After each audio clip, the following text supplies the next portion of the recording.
వైఎస్ఆర్సీపీ నెల్లూరు జిల్లా పరిశీలకులు చంద్రశేఖర్ రెడ్డి మనతో ఉన్నారు. వారితో మాట్లాడదాం. మీరు ఒక ఎమ్మెల్సీ కాకుండా ఇప్పుడు మళ్ళీ పరిశీలకులుగా ఉన్నారు. సో జగన్ మీ మీద ఇంత నమ్మకం పెట్టడానికి కారణం ఏంటి? జగన్మోహన్ రెడ్డి గారి గురించి 5 సంవత్సరాల్లో అందరూ ఇప్పటికీ అబ్జర్వ్ చేస్తుంటారు. ఆయన పేదల సగటు జీవికి పక్షపాతి. ఎప్పుడు కూడా కష్టాల్లో ఉండే వాళ్ళని ఆదుకోవాలి. కష్టాల్లో ఉన్నటువంటి వాళ్ళ సమస్యలు కనుక జగన్మోహన్ రెడ్డి గారి దగ్గరికి తీసుకెళ్తే ఆల్మోస్ట్ ఆయనకి రీచ్ అయితే అది ఎంత కష్టమైనా కూడా దానికి కాదనే పరిస్థితి ఉండదు. ఈ క్రమంలో జగన్మోహన్ రెడ్డి గారు ప్రధానంగా కొన్ని సామాజిక వర్గాలు ఇంకా వెనుకబడి ఉన్నాయి.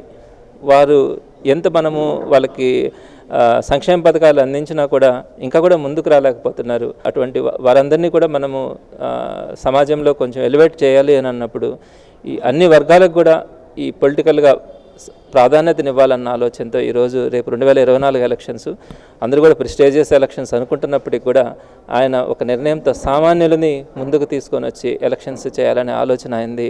చాలా గొప్పదనే చెప్పాలి. ఈ క్రమంలో ఖలీల్ అహ్మద్ గారిని నెల్లూరు సిటీ అంటే ఆంధ్ర రాష్ట్రంలో నెల్లూరు సిటీ అంటే మంచి అవేర్నెస్ ఉంటుందని అందరూ కూడా అనుకుంటారు. మరి అట్లాంటి నెల్లూరు సిటీలో అపోజిషన్ క్యాండిడేట్ కూడా కొన్ని నాకు 1000 కోట్ల సామ్రాజ్యం ఉంది, 1000 మంది నా దగ్గర టీచర్స్గా పనిచేస్తున్నారు, ఎంప్లాయ్మెంట్ ఉంది, నేను ఒక పెద్ద రాజ్యాంగ శక్తిని అన్నట్టుగా ఎక్స్పోజర్ ఇచ్చుకుంటూ ఉంటారు.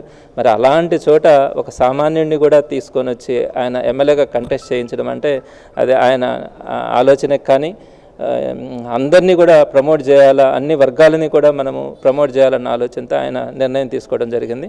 ఇందులో భాగంగా ఇక్కడ ఎవరైతే ఎమ్మెల్యే అనిల్ కుమార్ గారు ఒక స్ట్రాంగ్ లీడర్ ఉన్నారు, ఆయన నర్సరావుపేటకి షిఫ్ట్ చేసినప్పుడు ఆల్టర్నేటివ్గా తనతో పాటు నడవడానికి కొంత ఎలక్షన్ క్యాంపెయినింగ్ తెలిసిన వ్యక్తిగా ఒకరిని అతనికి అటాచ్ చేయాలన్న ఆలోచనతో జగన్మోహన్ రెడ్డి గారు నన్ను ఈ సిటీకి ఉండమని చెప్పడం కూడా జరిగింది. నేను అప్పుడు అన్నతో కూడా ఒకే మాట చెప్పాను, నాకు ప్రత్యేకంగా అబ్జర్వర్ అను ఇంకొకటనో కాకపోయినా నేను 100% పార్టీ గురించి కానీ ఇంకొకసారి జగన్మోహన్ రెడ్డి గారిని సీఎంగా చేసుకోవడంలో నా వంతుకు నేను 100% ప్రయత్నిస్తానని చెప్పినప్పటికీ కూడా లేదు, ఒక డెసిగ్నేషన్ ఉండాలి అన్న ఆలోచనతో నన్ను ఈ సిటీ కాన్స్టిట్యున్సీకి అబ్జర్వర్గా నియమించడం జరిగింది. నేను 100% చెప్తా ఉన్నాను, న్యాయమైన మాటలతో ఏదైతే వాస్తవాలన్నింటినీ కూడా సిటీలో ఉన్న ప్రజలందరికీ ఎక్స్ప్లెయిన్ చేయడానికి రాబోయే ప్రతిరోజు ప్రతి గంటని కూడా ఉపయోగించుకోవడం జరుగుతూ ఉంది. ప్రతి ఒక్కరిని కూడా కలుపుకోవడం, అన్ని వర్గాలని కానీ అందరి నాయకులందరినీ కూడా కలుపుకొని ముందుకెళ్ళి వాస్తవాలని ప్రజలకు చూపించి మాయమాటలు మోసం చేస్తున్నటువంటి వారి యొక్క అజెండాని అందరికీ కూడా తెలియచేయడంలో 100% వీళ్ళందరితో పాటు కలిసి పనిచేస్తానని మాత్రం నేను అందరికీ సవినయంగా తెలియజేస్తున్నాను. అదేవిధంగా నేనే అభివృద్ధి ప్రదాత, నెల్లూరుకి అభివృద్ధిని నేను చూపించానని చెప్పి నారాయణ అంటున్నారు. సో దీని మీద మీరేమంటారు? ఇది చాలా హాస్యాస్పదం. నేను రాబోయే రోజుల్లో ఈ పాయింట్ మీదనే చాలా గట్టిగా కూడా వెళ్తాను. అసలు అభివృద్ధి అంటే ఆయన ఏమనుకుంటా ఉన్నారు? ఇంకొక పదం కూడా ఆయన పదే చెప్తూ ఉంటారు. ఏంటంటే నేను లాస్ట్ టైం 2014లో ఎమ్మెల్యేగా పోటీ చేయలేదు, ఎమ్మెల్యే కాదు, అయినా కూడా పుట్టిన గడ్డ మీద మమకారంతో నేను ఇక్కడ అభివృద్ధి చేస్తున్నానని చెప్తారు. చాలా హాస్యాస్పదం అది. మీరు ఎమ్మెల్యేగా కంటెస్ట్ చేయకపోయినా, మీరు ఎమ్మెల్యే కాకపోయినా కూడా మీరు ఏదో ఒక విధంగా ఎమ్మెల్సీ అయ్యి మంత్రి పదవి తెచ్చుకొని ఈ జిల్లాకి ఏకైక మంత్రిగా మీరున్నారు. పని చేయాల్సిన బాధ్యత ఆ మంత్రి మీద ఉంటుంది, అది బాధ్యత. అంతేగాని నేను ఈ గడ్డ మీద పుట్టాను కాబట్టి ప్రేమతో అభిమానంతో చేశాను అని చెప్పడం మొదటి తప్పు. రెండో పాయింట్, నెక్స్ట్ నేను అభివృద్ధి చేశాను అంటున్నారు. ఒక్కసారి మీరు ఆలోచించండి, అభివృద్ధి అంటే ఏమనుకుంటా ఉన్నారు? మొదటి 4 సంవత్సరాలు కనిపించకుండా చివరి 1 సంవత్సరంలో ఎక్కడికక్కడ రోడ్లు బ్లాక్ చేసి ప్రజల్ని ఇబ్బందులకు గురి చేస్తా హడావిడిగా డే అండ్ నైట్ నాసిరకం రోడ్లేసి నేను అభివృద్ధి ప్రదాత అంటున్నారు.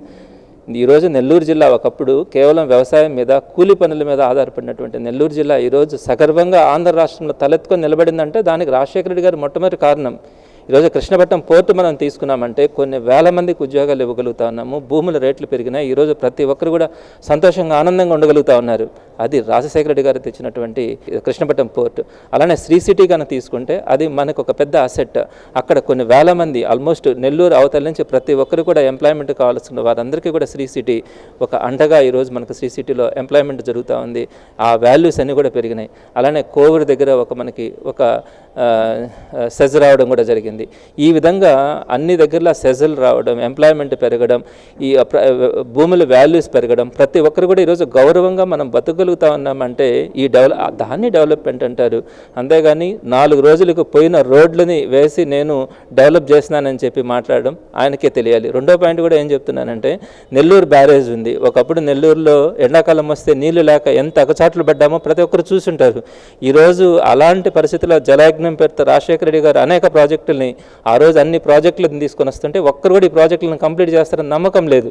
రాజశేఖర రెడ్డి గారు తీసుకున్నారు, వాటన్నిటిని కూడా అంచెలంచెలుగా ఆయన ఉన్న టైంలోనే కంప్లీట్ చేస్తున్నారు. అలాంటిది మన నెల్లూరు బ్యారేజ్ ఈరోజు మనము జగన్మోహన్ రెడ్డి గారు దాన్ని కంప్లీట్ చేస్తున్నారు. అది ఆ చేతులకి మాత్రమే వస్తుంది ఆ పుణ్యం.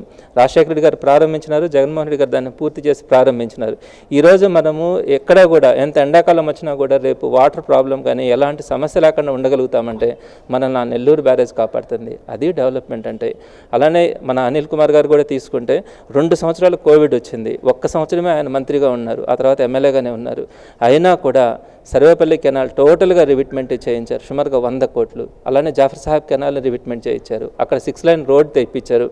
వెంకటేశ్వరపురంలో అయితే ఫ్లడ్స్ వచ్చినప్పుడల్లా అక్కడ ఉండే పేదలు మునిగిపోతూ ఉంటారు. నేనైతే ఒకరోజు midnight 1 o'clock అప్పుడు అన్నీ కూడా ఇంచుమించుగా 400 ఫ్యామిలీస్ అక్కడ మునిగిపోతున్నాయంటే నేను అక్కడికి వెళ్ళి నా వంతుగా నేను ఒక 400 ఫ్యామిలీస్ నేను మా ఇన్స్టిట్యూషన్స్కి తీసుకొచ్చి ఒక 5 రోజులు కాపాడుకున్నాను. అలాంటి పరిస్థితులు ఉన్న దగ్గర రివిట్మెంట్ చేస్తూ ఉన్నారు వెంకటేశ్వరపురం దగ్గర, మీరు చూడొచ్చు. అది శాశ్వతమైనటువంటి పని. అదేవిధంగా పెన్నా బ్యారేజ్ కంప్లీట్ చేసింది అనిల్ కుమార్ గారి హయాంలోనే. అలానే పెన్నా బ్రిడ్జి రాజశేఖర రెడ్డి గారి హయాంలో మనం కట్టుకున్నాం. ఇప్పుడు అది కూడా ఎక్కువ మనకు ప్రెషర్ వస్తుందని ఇంకొక బ్రిడ్జిని కూడా మనం ప్రారంభించుకున్నాం, ఫ్లైఓవర్ని కంప్లీట్ చేసుకున్నాం. వీటన్నిటినీ డెవలప్మెంట్ అంటారా? నేను 2 సంవత్సరాల కల్లా ఎక్కడ రోడ్లు అక్కడ పగిలిపోయినాయి.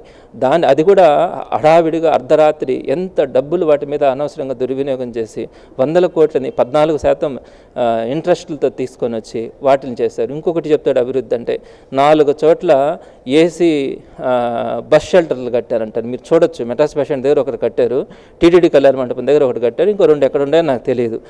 ఎవరైనా మనుషులుగా మనం ఆలోచిస్తే ఎవరైనా వెళ్ళి అటువంటి ప్లేసెస్లో ఏదో ఒకటి ఆటోనో ఏదో దాన్ని పట్టుకొని వెళ్ళిపోతారు. కానీ బస్ షెల్టర్లో అక్కడికి వెళ్ళి కూర్చునేవాడు ఒక్కరుండరు. ఇంకా మనకు ఇంకా బాగుండాలనుకుంటే ఆర్టీసీ బస్ స్టాండ్ని కంప్లీట్గా ఏసీ చేయగలిగితే చాలామంది పేదలు ఈరోజు బస్ స్టాండ్కి విలేజెస్కి వెళ్ళడానికి బస్ స్టాండ్లో కూర్చుంటారు, ఉదయం నుంచి సాయంత్రం కూడా కూర్చుంటారు. సో వాళ్ళకు ఉపయోగపడుతుంది. ఎక్కడ ఆలోచన ఇది తెలియదు. ఆ బస్ షెల్టర్స్ని అక్కడ తీసుకొని వచ్చి ఒక 2-3 కట్టి రోడ్డుని వేసి నేను అభివృద్ధిని నేనే బ్రాండ్ అంబాసిడర్ని, అభివృద్ధిని నేనే చేస్తున్నానంటే అసలు అభివృద్ధి అంటే తెలుసా? ప్రజల జీవన ప్రమాణాలు పెరగాలి. ఆ జీవన ప్రమాణాలు పెరగడంలో ఇక్కడనే మీరు పనిచేస్తున్నారా? 2,000 కోట్ల రూపాయల టర్నోవర్ అంటారు. ఏ రోజైనా ఒకరికి కనీసం తిండి పెట్టారా? ఆకలితో ఎంతమంది కోవిడ్లో కొన్ని వేల మంది ఇక్కడ చనిపోయారు, ఎక్కడైనా చూసారా? ఫ్లడ్స్ వచ్చినాయి, ఏ రోజైనా ఆదుకున్నారా? ఇలాంటి ఏం లేకుండా ఏదో 4 రోడ్లు వేసి మొత్తం నేనే డెవలప్ చేస్తానని చెప్తుంటే వీటన్నింటినీ కూడా ప్రజల దగ్గరికి తీసుకెళ్ళడం జరుగుతుంది. రాబోయే రోజుల్లో ఇక్కడ జరిగిందేంటి, అక్కడ జరిగిందేంటి, మీరు ఏం అబద్ధాలు చెప్తున్నారు, ఏం మోసాలు చేయాలనుకుంటా ఉన్నారు, మళ్ళీ మోసాలు చేయడానికి మీరు ఆలోచిస్తూ ఉన్నారు. మీకు సామాన్యుడు అంటే లెక్కలేదు. ఈ 2024 ఎలక్షన్స్ నేను చెప్తా ఉన్నాను, అహంకారానికి సామాన్యుడికి మధ్య జరుగుతున్నటువంటి పోరాటమే. ఈ పోరాటంలో అందరూ కూడా సామాన్యుడి పక్కన నిలబడతారు, జగన్మోహన్ రెడ్డికి అండగా నిలబడతారనే నమ్మకం ఉంది. ఈ ఆలోచనతోనే మేము అందరం కూడా కలిసి ముందుకెళ్తాం, ఖచ్చితంగా ఆశీర్వదిస్తారని నమ్మకం ఉంది. అంటే ప్రధానంగా తీసుకుంటే 2 బడా పారిశ్రామికవేత్తలు ఇప్పుడు నారాయణ గారితో పాటు VPR కూడా చేరారు. సో 2 బడా పారిశ్రామికవేత్తలను ఎదుర్కోవడానికి జగనన్న సైన్యంతో పాటు ఇప్పుడు చంద్రశేఖర్ రెడ్డి సైన్యం, విద్యార్థులు, యూత్ ఎవరైతే ఉన్నారో వీరితో సరిపోతారా? ఎలా బ్యాలెన్స్ చేసుకుని ముందుకు వెళ్ళిపోతారు? ఇక్కడ చంద్రశేఖర్ రెడ్డి, ఖలీల్ అహ్మద్ గారు వీళ్ళందరూ కూడా మేము జగన్మోహన్ రెడ్డి గారి సైనికులమే. ఇక్కడ ఉండే ప్రతి ఒక్కరం కూడా, అంటే కార్పొరేటర్లు కావచ్చు, నాయకులు కావచ్చు, అందరూ కూడా ఒక పార్టీ నిర్ణయం తీసుకున్న తర్వాత ఆ నిర్ణయాన్ని శిరసావహించి వారు చెప్పిన పనులు చేయడానికి మాత్రమే మేము ఎప్పుడు కూడా సిద్ధంగా ఉంటాం. అంతేగాని మాకు ఓన్ అజెండాలు, మాకు ఇది కావాలి అది కావాలనే కోరికలు ఎవరికి కూడా ఉండవు, పని చేస్తాం.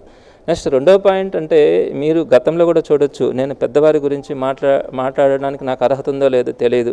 టి సుబ్రహ్మరెడ్డి గారు బడా పారిశ్రామికవేత్త, నెల్లూరులో కంటెస్ట్ చేశారు. అలానే పివి ప్రసన్న కుమార్ రెడ్డి గారు, ఆయన ఆ రోజుల్లోనే చాలా మంచి ఫ్యామిలీ. అలాంటి వాళ్ళ మీద సామాన్యులు గెలిచిన చరిత్ర మనకి చాలానే చూసాం. జేకే రెడ్డి గారు, డేగ నరసింహారెడ్డి గారు జిల్లా పరిషత్కి కంటెస్ట్ చేసినప్పుడు ఆ రోజుల్లో అసలు డేగ నరసింహారెడ్డి గారు లాంటి సామాన్యుడు నిలబడతారా అని అనుకున్నారు. ఇవి ఎప్పుడు కూడా ఎక్కడ కూడా ఇది రాబోయే రోజుల్లో ఒక బ్లాస్ట్ అవుతుంది అంటున్నాను. నెల్లూరు ఈ సిటీ కాన్స్టిట్యున్సీలో 80% సామాన్యులు ఉన్నారు. పేద మధ్యతరగతి కుటుంబాల వాళ్ళు 80% ఉన్నారు. పేరుకి ఇది అర్బన్ ఏరియానే. ఇక్కడ ఉండే వాళ్ళందరూ కూడా స్వతంత్రంగా వెళ్ళాలి, నా దగ్గరికి రావాలి, నాతో మాట్లాడాలి, అది కోరుకుంటారు. నేను వెళ్ళాలా అంటే కనీసం 10 మంది దగ్గర అపాయింట్మెంట్ తీసుకోవాలి, 10 రోజులకైనా అపాయింట్మెంట్ వస్తుందో తెలియదు అనుకున్న వాళ్ళ దగ్గరికి ఏ ఒక్కరు కూడా ఇష్టపడరు. తప్పకుండా అందరికి అందుబాటులో ఉండే వాళ్ళనే నచ్చుతారు.